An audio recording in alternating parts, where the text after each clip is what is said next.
हंसी मजाक आई छीनरी भौजी केवल चंद मिनट के लिए बा। ई खाली लड़कियन के समझ में आवत है कि याद करो कहीं जहिया कुमार रहलू रखले तू 56 भतार रहलू लवंडिया लंदन से लवंडिया लंदन से लाएंगे रात भर हुआएंगे ए लच्छी सरवा यो रोग बड़ा खराब पे होता भगवान करे के लागे ना अजे करे लग ना झुरा के एकदम राठा ना ना करे रंग चढ़ जाता एकदम मूड बना ले आप लोग चलो बहादुर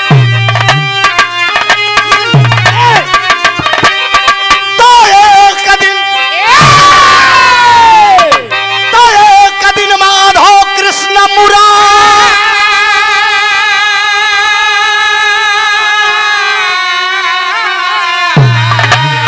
अरे पार्थ से कहने लगे लल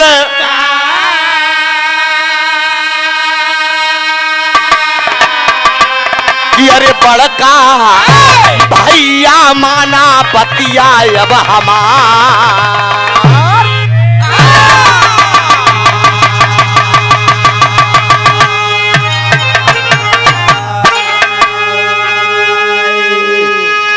गौर करेंगे मित्रों यहाँ ज्यादा चिल्लाए कन्हैया चिल्लाए दा गवैयन के अगर समझ में नहीं आवे श्रोता के समझ में नहीं आवे कहीं जरा इतना पैसा लेके आ पड़वा भनरियान बड़ा का मुहबाइस लेकिन फरछाए नहीं ई बात हमारे जनाब गुरुजी हैदर अली जुगनू बताए कि बेटवा चिल्लाए से ज्यादा ओके फरछावे जाने पब्लिक के जब तक समझ में नहीं आए नहीं गए के बाद लोग गाड़ी देंगे कि साला बेमतलब का गाय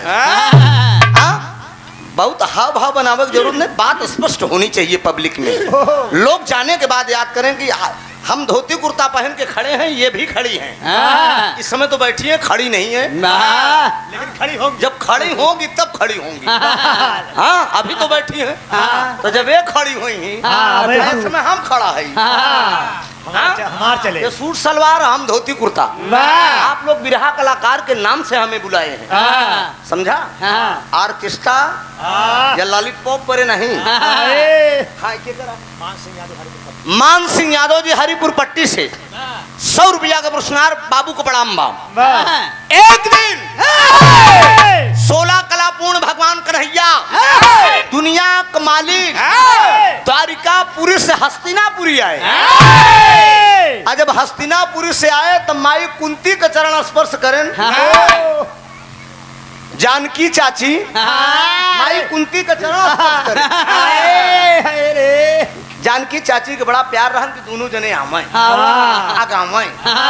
आई गई है समय हम खड़ा होकर बाद खड़ी हुई लेकिन समय बैठी है लेकिन खड़ी करे न काम चाहे जैसे हो हाँ बोल दिए माई कुंती का चरण स्पर्श किए कहा माँ हमार दोस्त हमार मित्र हमारा सखा अर्जुन जी कहाँ हैं माई कुंती कहन पानी पिंगल करा बेटवा जहाँ का हुई ही आवत हुई एक कवाली लग गया डब्लू बाबू उस्ताद हैदर अली वाली क्या बात है बहादुर जाओ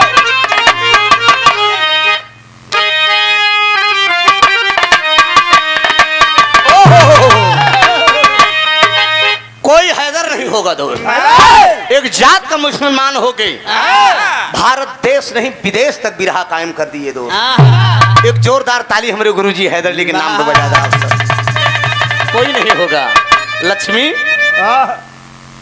मेहररुमन बिरहा गाँव में नान नान लड़किया बिरहा गाँव में कहाँ गाँव बचवा गाँव जिंदगी में एक बार गुरुजी से गावे के मिला मौका 3 बार बाबू राम कैलाश के साथ गाया एक बार हैदर अली उस्ताद के साथ खाखापुर प्रतापगढ़ में गाना रहा मार गोड़ कापत रहा गुरुजी कहन गावे हमारे सामने न गावे तो गावे के सामने धन हो आत्मा जहाँ भी हो दोस्त जिस रूप में हो ऐसा समय हमारे बिरहा परिवार पर लोगन का नजर लग गई लक्ष्मी ये जान ले नजर लग गई है कलाकार को लोग बहुत दूसरे हिसाब से देख रहे हैं न जाने कितने कलाकार मर भी जा रहे हैं दोस्त ध्यान दीजिएगा लाइन है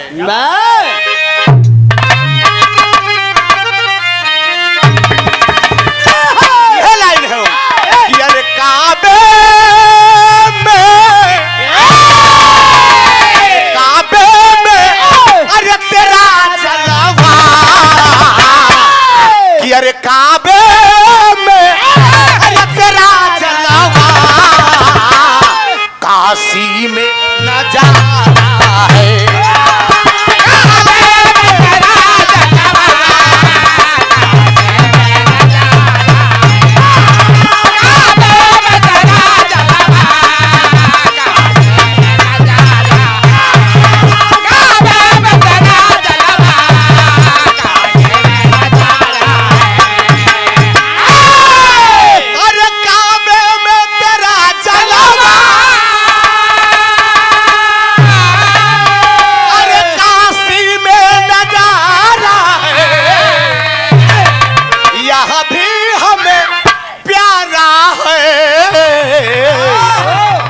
वह भी हमें प्यारा है।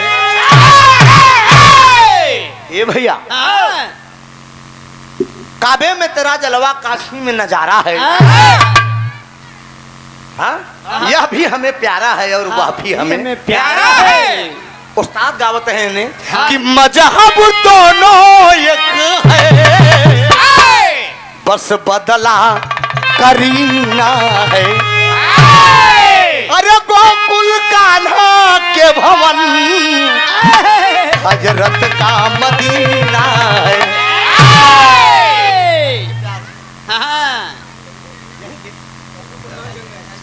शंघाई के आप कल्लू प्रधान जी 200 रुपया का आशीर्वाद इन लाइन तो हैदर उस्ताद के देते हैं कि यही है हैदर उस्ताद की लाइन।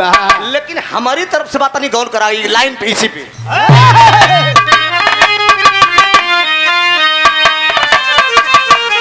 अरे है की तराना, की तराना, अरे बनेना चढ़ने से आगा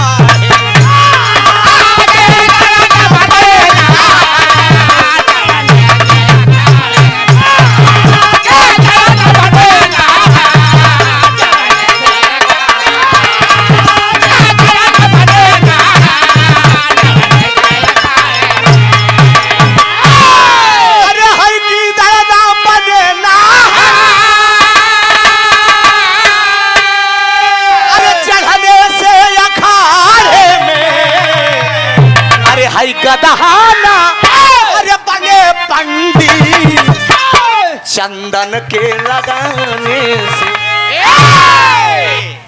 गीदड़ गिदड़े हो ओके ठेल के कितना भेजा, लेकिन कोनो जोरदार पहलवान देखी न जाने मुखिया ही डाई जनता। गीदड़ ना बने ना हर चढ़ने से अखाड़े में, और गदहा न बने पंडित चंदन के लगाने से। ब्राह्मण वही है जिसको ब्रह्म ज्ञान हो। खाली चंदन मंदन पोत के पोते से कौन मन न रंगाए, रंगाए जोगी का बड़ा। अरे जंगल न होते तो मोर कहाँ छिपते, अरे जंगल न होते तो मोर कहाँ छिपते, भाई साहब साधु न होते तो चोर कहाँ छिपते।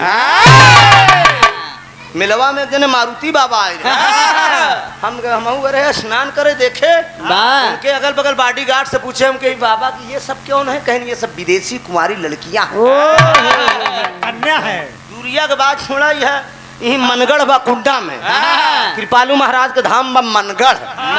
वहाँ मंदिर के अंदर जो भाई गए होंगे देखा विदेश को टोटल कुमारी लड़कियां राधे राधे राधे राधे राधे।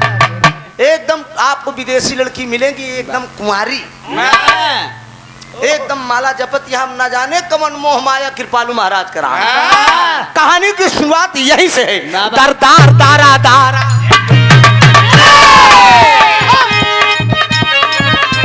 अभिमान ही वीरों का नासवान बनाता, अभिमान ही वीरों का नासवान बनाता, अभिमान से जो मुक्त है बलवान कहाता। कन्हैया पधारे तुरंत ये कुंती के आगे, कन्हैया पधारे तुरंत ये कुंती के आगे, काटे सा प्रणाम चरण चूम के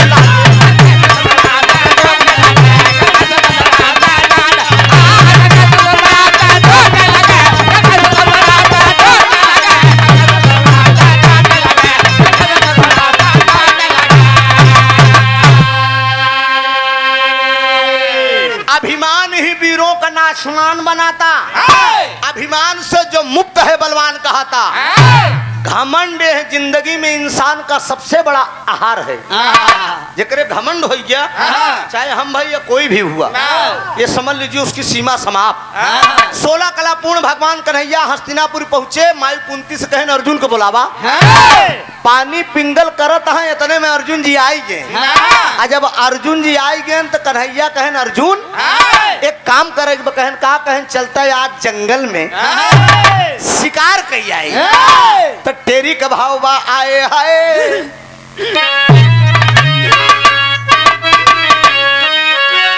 प्रयागराज का खाटी टेरिया देखा, दादा पंधारी ही भदोही के रहनो गावत रहे।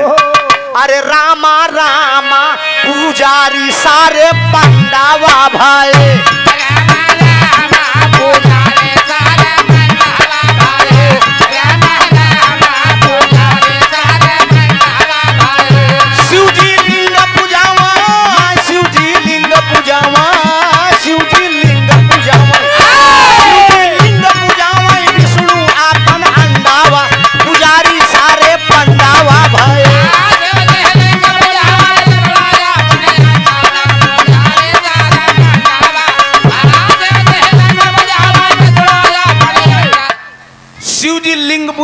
विष्णु अपन अंडवा पुजारी सारे पंडवा भाई शंकर जी अपन लिंग पूजाइले हैं बताओ मूर्ति के पूजा नहीं हो तो शिव जी लिंग पूजावे विष्णु अपन अंडवा शंकर जी अपन लिंग पूजाइले हैं शंकर जी अपन अंडा भोले विष्णु जी अपन अंडा अब पुजारी सारे पंडवा भाई बतावा कतौ शंकर जी का मूर्ति की पूजा होत खाली वही लिंग की पूजा होत और उस्ताद हैदर लिए एक लाइन गा वही में आए हाय पत्ती कम हो गया ठीक बा अरे झाराबाई तू लरवा तू नौ जन का झाराबाई तू लरवा तू नौ जन का झाराबाई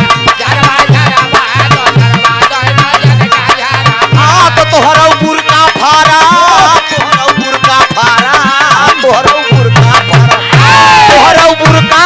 बोनहु का घरवा तू लरवा तू नौ जन का झाराबाई तोहरो बुरका फारा आप लोग दूसर कुछ लक्ष्मी बड़े दिन समझे तोहरो बुरका फारा बुरका तोहरो बुरका फारा बोनहु का घंघरवा एक जने की पकड़ के बुरका फाड़ दो एक जने घंघरा फारब लेकिन दोनों जने मतलब लेकिन एकर समझ ले बुरका मतलब पाकिस्तान आ घंघरा मतलब चीन यहाँ से साला कोरोना आई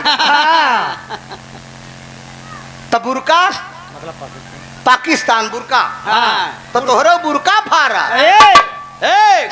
तोहरो बुरका फारा और नहु का घंघरवा दुलरवा दुई नौ जन का झारवा अरे रामा घूमई का पिया बनवा चले रामा घूमई का पिया बनवा चले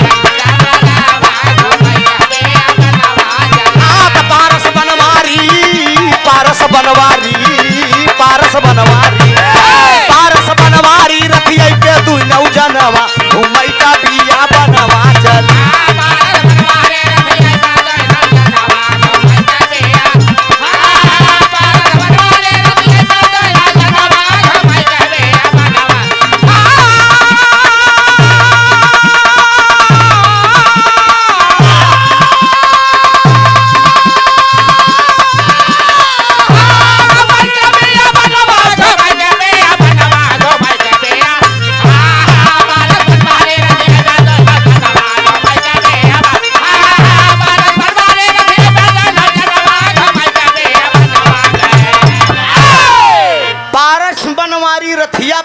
जनमा घूमई कविया बनवा चले अर्जुन जी और भगवान कन्हैया रथ पे विराजमान हुई आज जब रथ पे विराजमान तो घूमत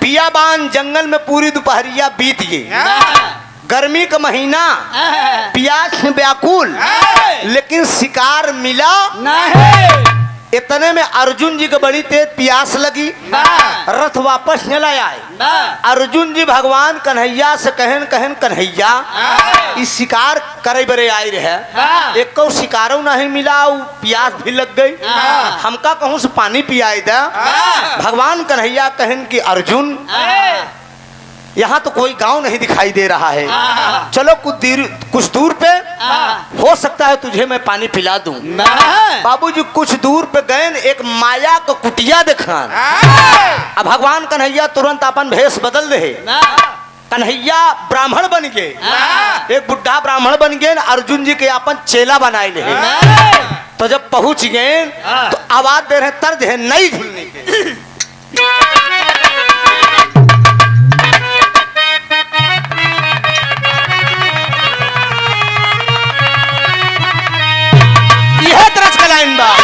अरे नहीं हाय हाय अरे नहीं झूलनी के छैया बलम दोपहरिया बिताया हो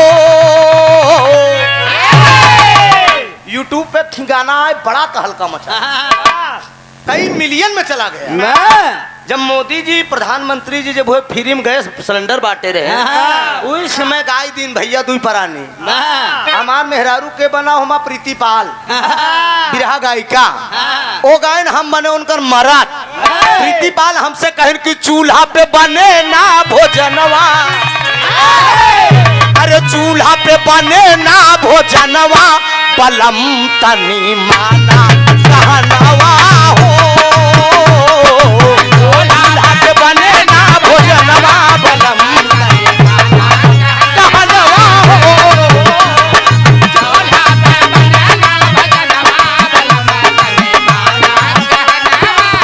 हम कहे हमार करे जा ए हमार गुलब्बो काहे भदे बने ना भोजनवा काहे बदे बने ना भोजनवा गोरी बस करनवा बता जाओ। तो दुल्हनिया का प्रीति कहन कि चूल्हा जलाए से धुआं हो तबारी आई गोरी बदनिया हमार हो जाई काली। अरे काला हो बदनवा काला हो सारा बदनवा बलम तनी माना कहनवा हो। लेकिन भगवान कन्हैया ब्राह्मण बन के अर्जुन जी के अपन चेला बनाई लिए उस कुटिया के पास पहुंचे मड़ई के पास बाबा आवाज दे रहे हैं अरे कर जोर बोले मुरारी अरे कर जोर बोले मुरारी मतारी मोहे पनिया पिया हो। अरे कर जोर बोले मुरारी मतारी मोहे पनिया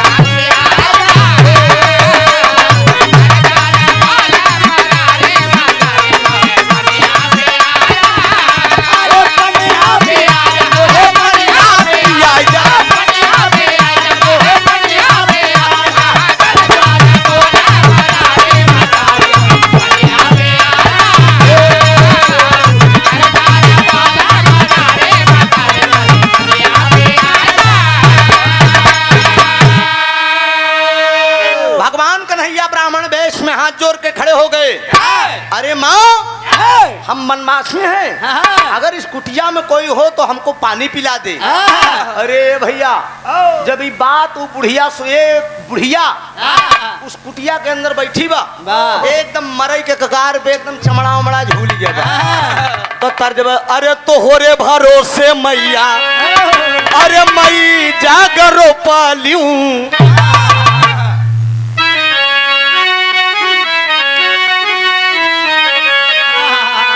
मोरी जगह पुराना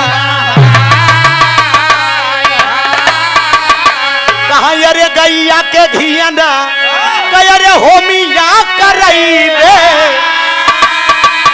अरे धुआना या कासावा के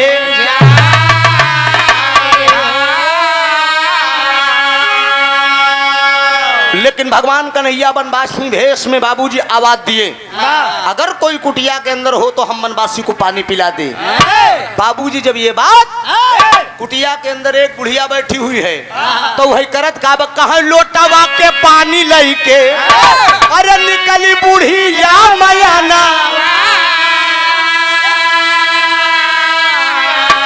अरे कान्हा देखत गईले चाका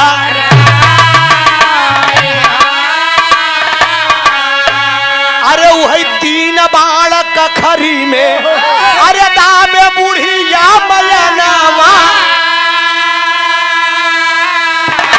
अरे बतिया का देती ना बा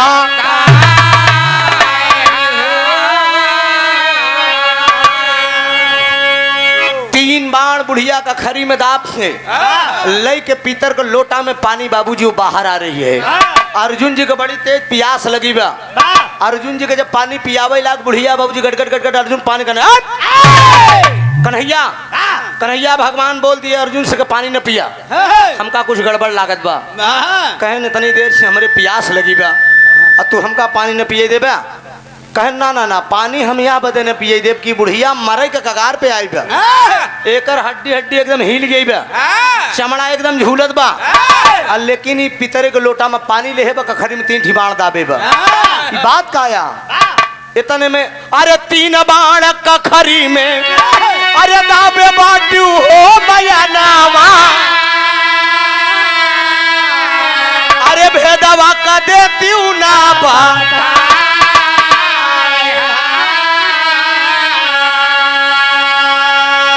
भगवान कन्हैया ब्राह्मण भेष में पूछ गए, माँ क्या कारण है कि आप 3 बाण कखरी में दाबी हो, मरे के कगार पे आई हो, काहे बदे दाबी हो माँ? इतने में बुढ़िया कहन लगी ललकार, बेटवा माना बात हमार। बुढ़िया बोल दिया, कहा बेटवा आज तक हम मरे के कगार पे आई है, और तब से आज जवानी से लेके बुढ़ाई तक कखरी में 3 बाण दाबे है, लेकिन आज तक केहू हमसे ही सवाल नहीं करे कि काहे बदे 3 बाण है। सिटी क्यों दे रहा है जी? 3 बाण कखरी में हम काहे बरे दाबे है? कहे हाँ माँ, तर्ज समझ ले।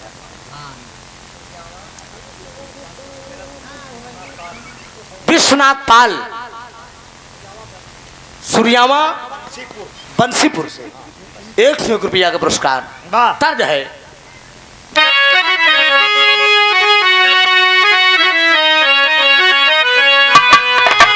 अरे हियरा के बतिया,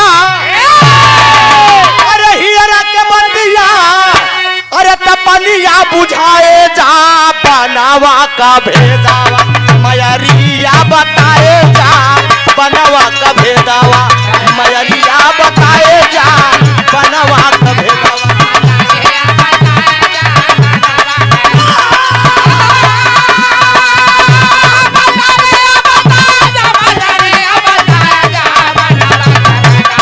मयरिया बताए जा बनवा का भेदावा।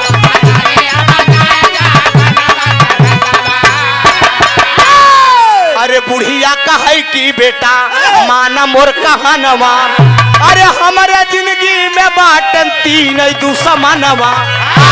कहा अरे दुश्मन का नमवा, अरे दुश्मन का नमवा, अरे मयरिया गिनाए जा बनावा का भेदा, मयरिया बताए जा बनावा का भेदा, मयरिया बताए जा बनावा का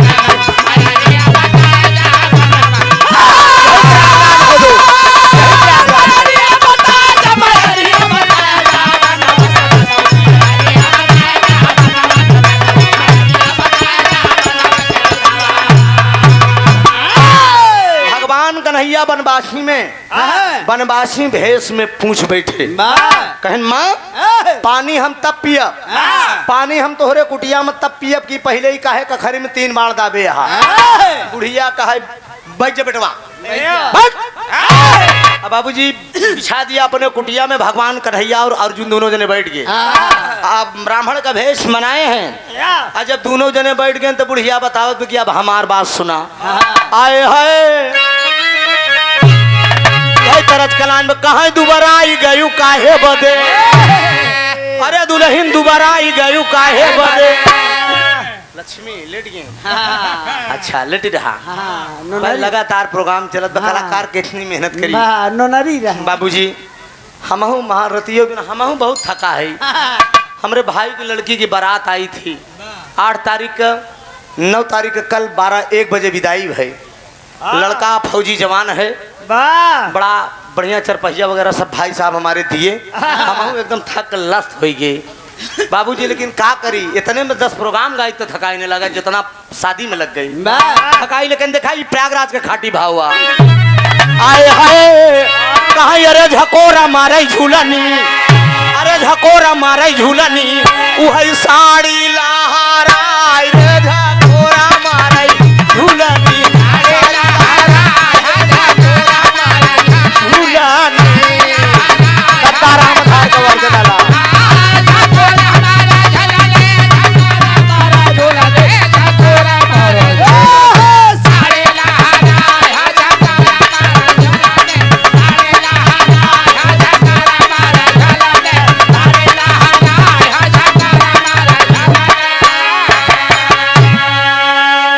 नदी के बीरनवा बोला यही कि नहीं, अरे हमारी जवानिया कतपन मिटाऊ कि कहा रही रही के देखाया बा, रही रही के देखाया बा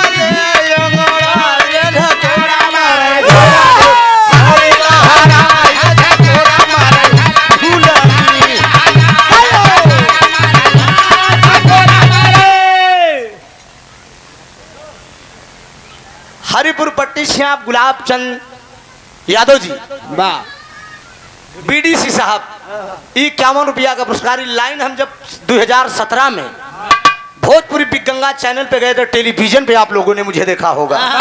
दिनेश लाल, निरहू, अमरपाल, हीरोइन मनोज यादव, बतासा चाचा, सब लोग के साथे रहे। तो हम में की बिरहा गाए रहे राजा मोरंग का। अरे चला हो मोरे बीरना, अरे चला हो मोरे बीरना, कचौड़ी बोलावई चला हो मोरे बीरना, कचौड़ी बोलावई चला हो मोरे बीरना।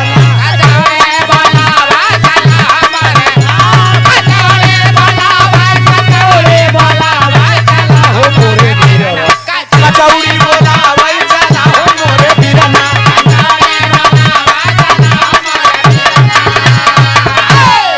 कहीं मृतलोकवा में राजा मोरंग के भवनवा, तीनों लोग का जूटा बाटई करई के भोजनवा। कहाँ अरे पूरी के महक से हे भाई मुहे में पानी आवई चला हो मोरे बीरना। बिरहा के सुल्तान विजय लाल यादव, ओम प्रकाश सिंह यादव जी निर्णायक रहे।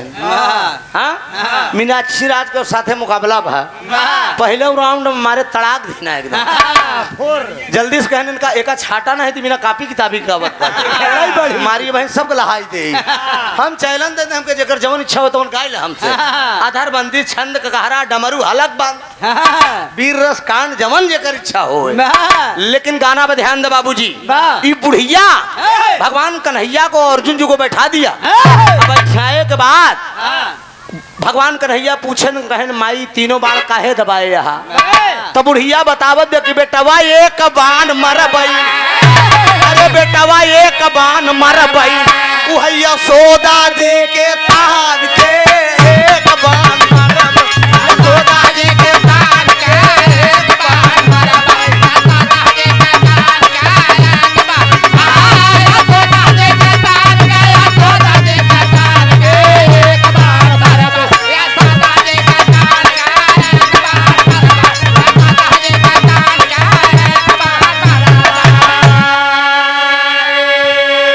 भगवान कन्हैया का महतारिन के बुढ़िया कहा अर्जुन जी कहन ले हल तोहरे महतारिन के मारे बरे कहा दिव्या।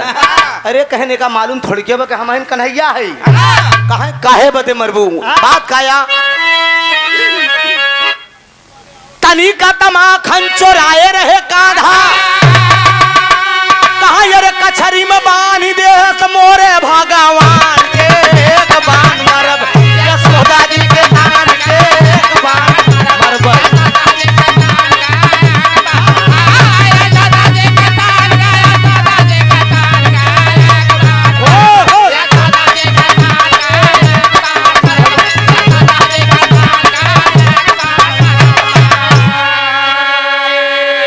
आदरणीय कमला शंकर यादव जी हरिपुर पट्टी से ₹51 का पुरस्कार। बहुत बहुत मंदन है, अभिनंदन है। कहा सुना पहले उठी के लड़कियां बड़ा दुलारे को होती, तनिक माखन कन्हैया खाए रहे। यशोदा कछरी में बांध के डंडा डंडा मारी नहीं, अब पाई जाती तो उनके हम छाती में बाण धारती। अर्जुन जी कहन हल तोहरे महतारिन के मारी वजह कहा दिव्या। कन्हैया कहने का पता थोड़ी के बुढ़िया के हमहिन मतलब हमहिन कन्हैया है। कहे और माई बतावा दूसर दुश्मन तो हार के बा, कहे पांडव दुलारी बाटिन द्रौपदी गुजरिया, कहे रजस्वला में सुमिरे, अरे रजस्वला में सुमिरे ए भाई मोरे भगवान के एक बाण मरबई। दुशासन जे समय साड़ी खींचत रहा, द्रौपदी हमारे भगवान को याद किया, भगवान को चीर बढ़ाना पड़ा। साड़ी बीच नारी है कि नारी बीच साड़ी है। बतावा वो रजस्वला में थी, नरक में थी, लेकिन हमारे भगवान का नरक में बोलाई ले। यही बरे ये बाण लेके हम टहरत है, अगर पाई जाए नुकरे छाती में धार दे। भगवान कन्हैया कहन वो भक्त थी, भक्त जी किसी भी स्थिति में रहेगा, अगर भगवान को सुमिरेगा तो आना ही पड़ेगा। कहा ना ना ना ना ना ना, हमारे भगवान का नरक में बुलाएगा, हम पाई जाप तो करे छाती में बाण धांस दे। अरे बाप रे बाप, कहा तीसरा दुश्मन के बमाई तो हार, कहा पांडव धनुधारी बाटेन अर्जुन बलकारी, कहा यारे कान्हा से काम ले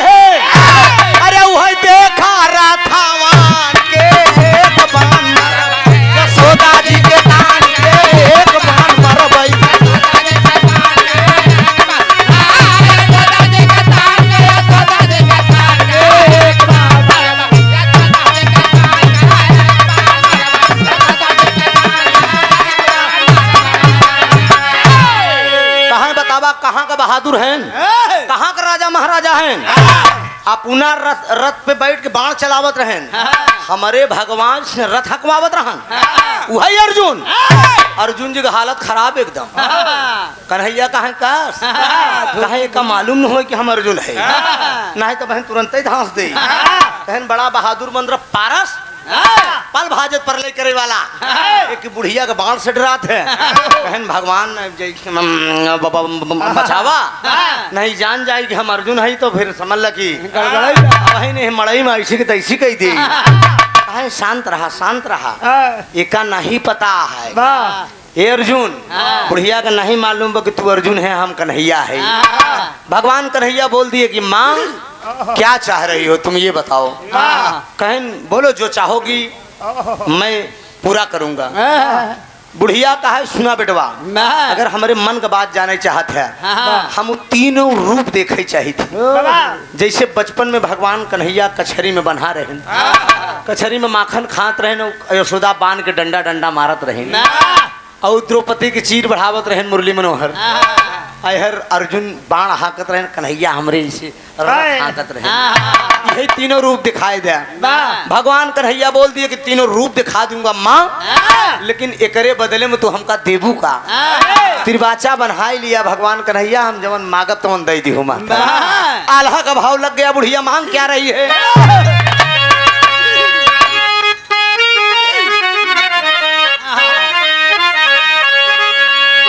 अरे बाले पान वाला बापू, अरे रूपवा देखवली, अरे तबले बुढ़िया तुरतई अब गईली चाकारा।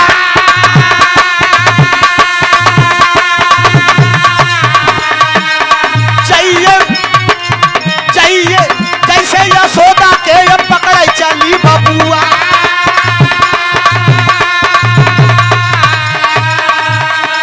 जैसे यशोदा के पकड़े चली बबुआ।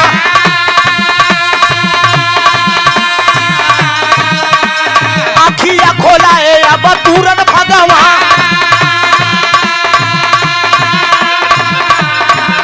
अरे एक बान दई हो तुरंत मैया नाम।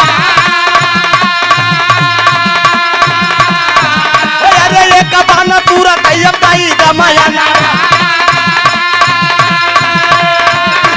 तुरंत हले देखा,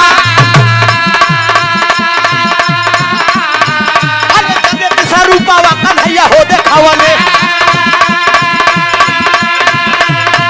अरे रथिया कहा करे है सुना भगवान। अरे बुढ़िया पकड़ लिया तुरंत सुना बाबुआ। अरे बुढ़िया पकड़ लिया तुरंत सुना बाबुआ।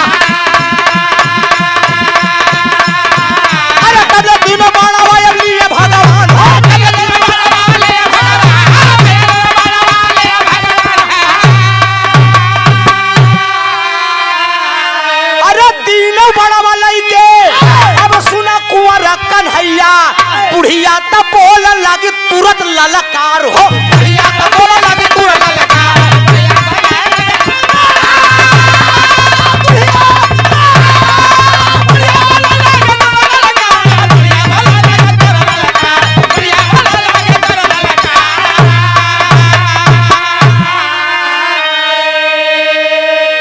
बहुत प्यारा आशीर्वाद ये पुरस्कार आया है आदरणीय रमाकांत यादव हरिपुर पट्टी से, बिटिया ऋषभ की तरफ से सुंदर पुष्पहार 51 रुपया।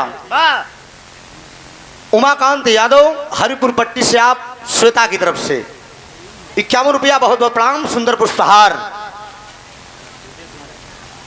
आदरणीय विजय कुमार यादव जी के कार्यक्रम द्वारा 100 रुपये। बहुत बहुत प्रणाम हो। भगवान कन्हैया बोले कि आंख मुदो माँ।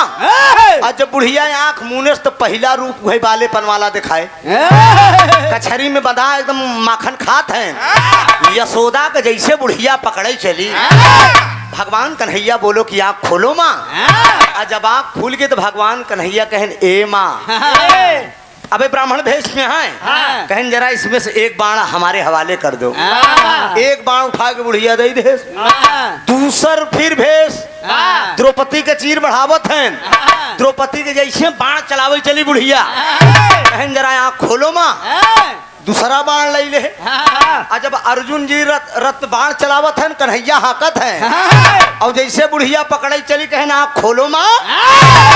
आ जब आँख खोली बुढ़िया तो कहन तीसरा बाण हृदय दम। आ जब तीनों बाण ले ले भगवान कन्हैया तो वही बुढ़िया तो बिगड़ गई।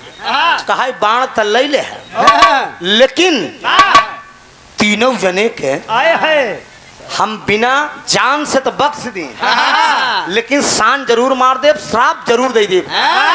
दरवा दारे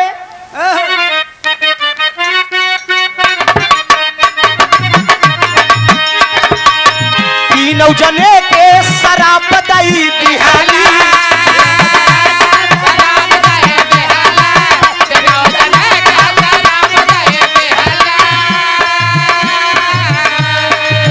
पहला शराब अब यशोदा के सुनवली।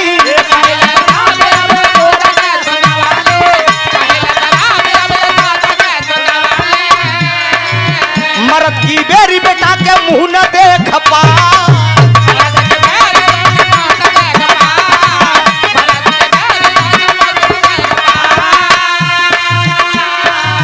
दूसरा शराब है द्रौपदी का दिहाली।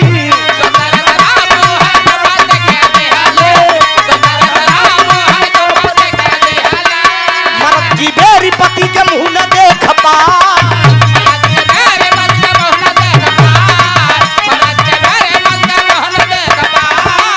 तीसरा शराब है अर्जुन के दिहाली।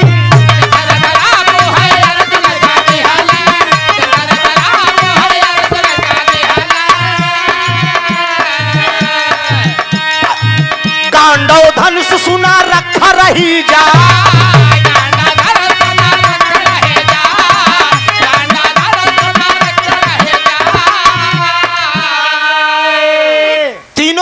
बुढ़िया श्राप दे दिया। पहला शराब यशोदा को दिया। कहा यशोदा भगवान कन्हैया तेरे दरवाजे से चले जाएंगे लेकिन दोबारा लौट के नहीं आएंगे। बेटे की याद में तू तड़प तड़प के मर जाएगी लेकिन बेटवा का मुंह दोबारा देखे को सौभाग्य प्राप्त। और याद रहे बाबूजी गोकुल से मथुरा भगवान कन्हैया जब चला गए दोबारा लौट के नहीं आए बल्कि अपने बेटे की याद में यशोदा तड़प तड़प के मर गई लेकिन बेटवा का मुंह देखे के सौभाग्य प्राप्त नहीं हुआ। दूसरा श्राप द्रौपदी को दिया बुढ़िया।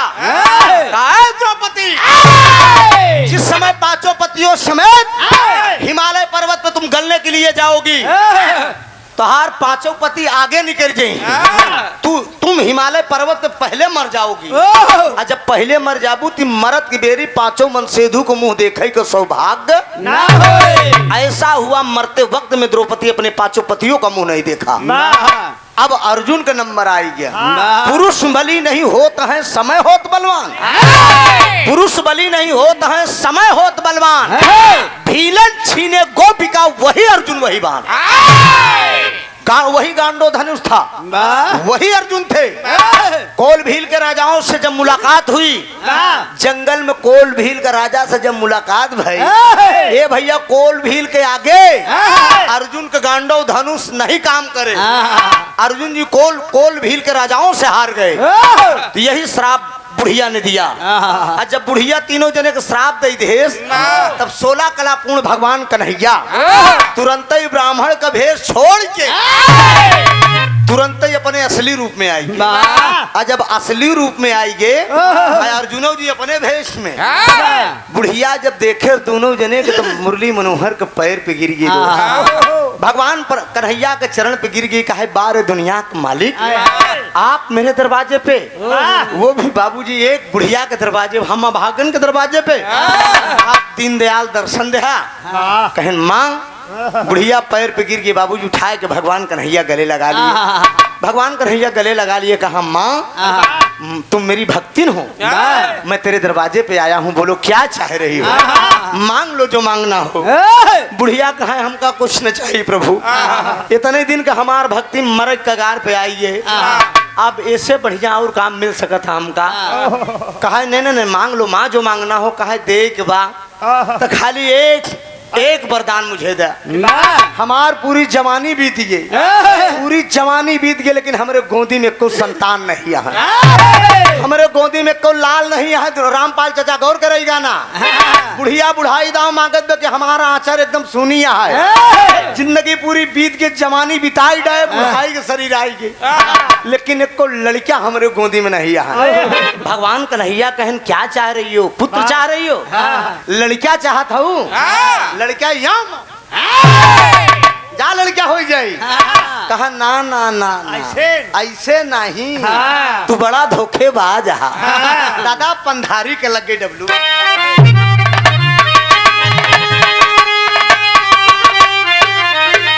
दादा पंधारी के गावत रहे ना मिली, रामपाल चाचा अब ना मिली, जानकी चाची अब ना मिली, तन्नेनु वही का तरकारी अब ना मिली। लक्ष्मी हमार गाना भराने के बाद सूर्यामा में धर्मपाल चाचा की हमार लक्ष्मी की है गाय रे। लक्ष्मी कहने व्यास जी चटनी चाटोगे, बिहार में चलवा बड़ा बड़ा नरिया दिखाऊ हो, लंबा लंबा हाइब्रिड वाला नहीं, देसी में काटा रहा था। पत्तम जोनम ऐसे बढ़िया मौका का बा, अब बही रतिया में चलते ही सथवा ननुआ सब देख लेवा जाए, लेकिन लाइन बा कहा अब ना मिली, भैया अब ना मिली, बाबू अब ना मिली, तो देसी घिए कई सुहारी अब ना मिली। ए भाई नौकरी सरकारी अब ना मिली, वही भाई अब कुल्हुआ उगड़ारी अब ना मिली। ए लक्ष्मी अब घूंघट वाली मेहरारू अब ना, जींस वाली मिली। हाँ अब जींस वाली मिलती है, हेलीपैड से आवती है। हाँ अब मतलब भयाहू जेठाऊ साथे खाता। हाँ एक कई चम्मचे में, हाँ एक कई चम्मच में, बात इससे प्यार बढ़ता है। हम खाऊ लक्ष्मी, हाँ मीठ आवत। सोचा अब पति पत्नी साथे कहीं इसमें दिल से दिल मिले। पहले लोग परदेश जात रहे तो हल्दी और मतलब वो लगावत रहे, हाँ चावल हल्दी और मट्ठा जतरा बनावत रहे। अब कहता जा तारा परदेश बरमुआ हमके घर ही छोड़ के कहीं जाए से पहले खाई लेता और ठलाली से रोटी बोल गई आलू। अब ये ललिए सारे के अपने आप सब जतरा बन आलू आलू हमर कहते। सोचा गाना कलाकार लोग गाई थी, यही बारे कहे कि अब घूंघट वाली मेहरारू अब न मिली। अरे घूंघट कहाँ से काढ़े? जयमाला पे पहले जमाना है, खोल के पतो दिखवावा था तो का घंटा मुंह नहीं जमा। हाँ लक्ष्मी भाई भरे समाज में दिखाई दे बेचारी कितना मुंह नहीं जाए दे, लेकिन एक लाइन बड़ी अटीक मैंने लिखा,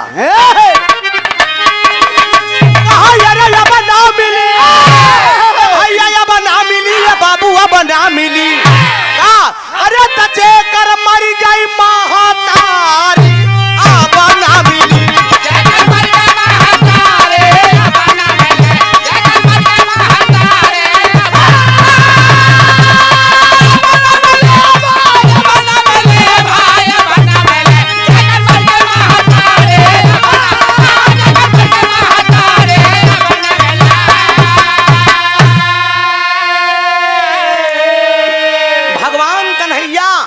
वादा कर लिए कि माँ पूरी जिंदगी बीत गई, कोई पुत्र नहीं पैदा हुआ, मैं वादा करता हूँ तेरे पुत्र पैदा होगा। लेकिन बुढ़िया कहा के पैदा हो? कहा हम पैदा हो। तो कहा तू झूठा है यार। कहा क्या बा? कहा रहाई दा भगवान हो, रहाई दा भगवान हो, रहाई दा भगवान। तो झूठा ना चाहिए वरदानवा रहाई दा भगवान। कहा झूठ मूठ के वरदान जिंदे, इस वरदान हमका ना चाहिए। भगवान कन्हैया कहे कैसे के झूठा वरदान? कहा हम बतावत है तू कितना कहाँ कहाँ झूठ काम करे। अरे त्रेता में राजा दशरथ घर तू ही भैला, बेटवा सूखा पावई के बन के चला गईला, पावई के बन के चला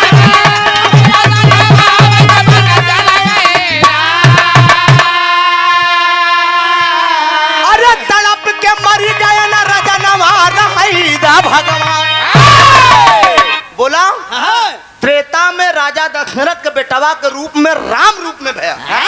और जब बेटवा के सुख पावे के बुढ़ाई दाम सोचन राजा बनाई दे तो 14 साल की ले बंद सिधार दे। और तोहरे याद में तोहार बाप मर गए, कमन सुख बेटवा के पाइन बतावा। जरा गौर करेंगे अगर लाइन अगर मेरी गलत हो तो। वो बुढ़िया कह रही है बेटा को सुख जब पावेगी तब बनवासी बन के चल रहे हैं। ऐसा बेटवा कौने काम का द्वापर में बतावा दिव्या। द्वापर में देवकी के पेट से तू भइला रात रात सुना अब यशोदा घरे गईला।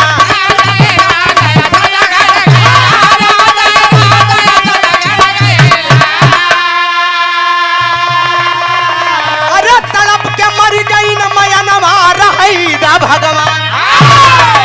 सोचा द्वापर में देवकी के पेट में पैदा भया जेल में, जे पैदा करे बेटवा सुख ही नहीं पाए। चला गया रात ही रात यशोदा खिए, जे नहीं पैदा करे ऊ मजा ले बढ़िया तोहका खिलाए। ऐसा बेटवा कौने काम कहो प्रतापगढ़ के नरेश, ऐसा बेटा कौने काम के पैदा होबे हिया चला जाबे और कहूँ ऐसा पुत्र किस काम का। कहे नहीं माँ तेरी यही इच्छा है ना, तो मैं बता रहा हूँ कि मैं पैदा कहाँ पे होंगे। ये द्वापर है, द्वापर के बाद कलयुग लगेगा माँ। जरा गौर करेंगे भगवान का अवतार कलयुग में कहाँ होने जा रहा है। प्रांत गुजरात सिंहल दीप बताई, अरे प्रांत गुजरात सिंहल दीप बताई, अब बिहबल पूरा गाँव के बातिया बता।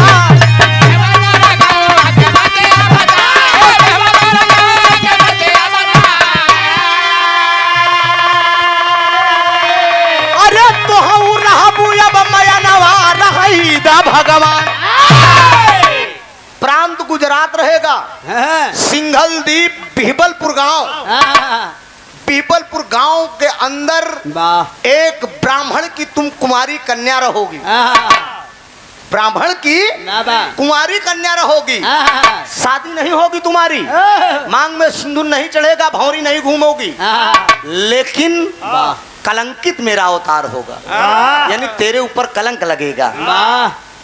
तू कुमारी रहबू, ईमान आपका गड़बड़ होगा, क्योंकि ये कलयुग है। आप कह के गए सिया रामचंद्र से ऐसा कलयुग आएगा, हंस चुनेगा दाना तिनका और कौवा मोती खाएगा, और बात बात में माता पिता पर बेटा हाथ चलाएगा।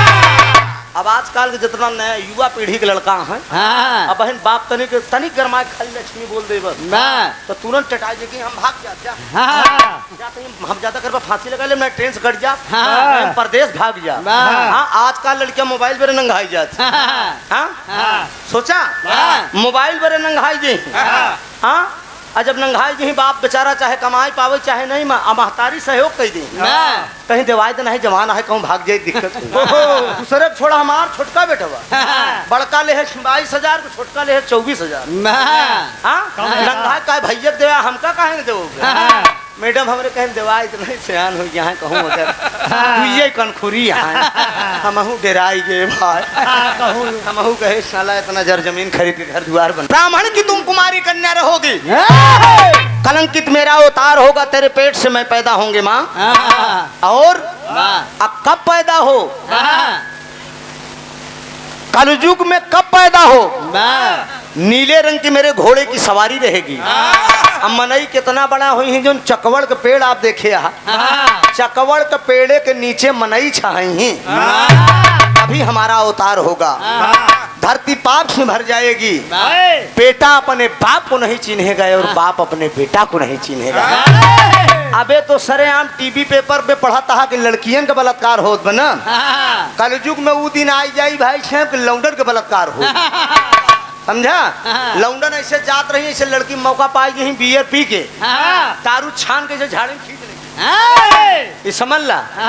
हाँ थोड़े दिन के बाद जमाना इतना आगे बढ़ जाए, थोड़े दिन के बाद जमाना इतना आगे बढ़ जाए, और लड़का अपन जान बचे तो लड़की पटक के चढ़ जाए। भाई बा लक्ष्मी होई पहाड़ सब जान ला जोड़ीदारन ई कांड कही। हाँ राज लौके ये खुशबू राज ने इस गीत को गाया है।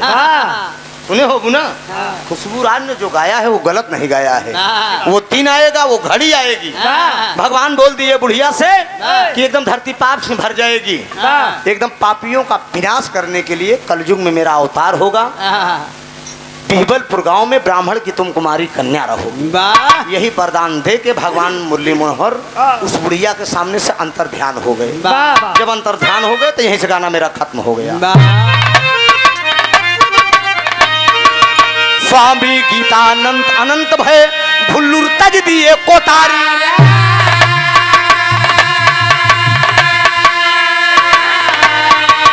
रामधार हैदर अली जुगनू कैले स्वर्ग सीधा